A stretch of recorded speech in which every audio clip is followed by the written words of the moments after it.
नमस्कार, मैं doctor भविंदर Chugh, Shri Balaji institute of medical sciences में हृदय रोग विशेषज्ञ हूँ, कंसल्टेंट कार्डियोलॉजिस्ट। आइए आज ये जानते हैं कि हार्ट अटैक और हार्ट फेलियर में क्या डिफरेंस रहता है। दोनों ही हार्ट की अलग अलग बीमारियां हैं और हार्ट फेलियर का मतलब होता है कि हार्ट ठीक से ब्लड को शरीर के सारे अंगों में पहुंचा नहीं पा रही है, जिसे हार्ट फेलियर कहा जाता है।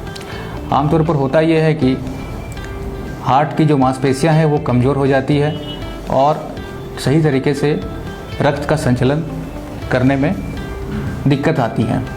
हार्ट फेलियर के लक्षण होते हैं कि सांस लेने में दिक्कत होना, सांस का फूलना। स्टार्टिंग में अगर कोई चले या दौड़े तो ही सांस में फूलने की शिकायत रहती है, लेकिन जैसे जैसे हार्ट की पंपिंग कैपेसिटी और भी कम होती जाती है तो मरीज को लेटने पर या फिर बैठे रहने में भी सांस लेने में दिक्कत आती है।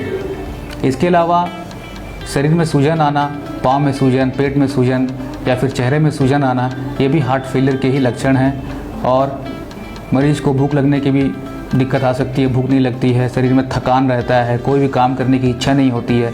तो ऐसे भी सिम्टम्स हार्ट फेलियर के दिखाई देते हैं।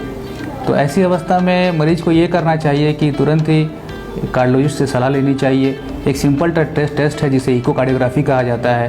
बेसिकली वो हार्ट का अल्ट्रासाउंड है, उसको करने से हार्ट की पंपिंग कैपेसिटी क्लियरली पता चल जाती है और उसी के अनुसार कार्डियोलॉजिस्ट आपको कुछ मेडिसिन देते हैं जिसको लेने से आपको फ़ायदा मिल सकता है।